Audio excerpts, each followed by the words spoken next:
Hello বন্ধুরা, বিশ্বজগতের নতুন একটা ভিডিওতে আপনাকে স্বাগতম। সম্প্রতি ভারত তাদের ত্রিপুরার ডুম্বুর জলবাঁধ খুলে দেওয়ার ফলে বাংলাদেশে লক্ষ লক্ষ মানুষ গৃহহারা, প্রাণ হারিয়েছে আরও অসংখ্য মানুষ। উত্তর সিকিমের হিমালয় পর্বতমালার উপরে অবস্থিত সোলামো হ্রদ থেকে তিস্তা নদীর উৎপত্তি হয়েছে। সিকিম হলো ভারতের অঙ্গরাজ্য এবং উত্তর অঞ্চলের লাইফলাইন বা জীবনরেখা বলা হয় এই তিস্তা নদীকে।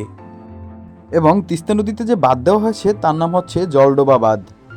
মূলত বাংলাদেশের বেশিরভাগ নদী ভারত থেকে বাংলাদেশে প্রবেশ করেছে এবং তারই সুবিধার্থে ভারত যখন তখন বাংলাদেশের এই বাঁধগুলো উন্মুক্ত করে বাংলাদেশকে বন্যার কবলিত করে ফেলে, যারই একদম প্রতিচ্ছবি ছিল সিলেটের বন্যা, যেটা 2021 সালে সংঘটিত হয়েছিল। সম্প্রতি ভারত রাজনৈতিক শত্রুতাবশত তাদের ত্রিপুরার ডুমুর বাঁধ খুলে দিয়েছেন।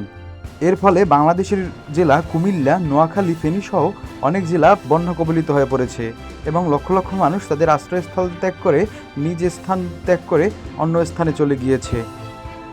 বাংলাদেশের চিরযৌবনা নদীর নাম হচ্ছে মেঘনা এবং এই মেঘনা হচ্ছে বাংলাদেশের সবচেয়ে গভীরতম এবং বৃহত্তম নদী।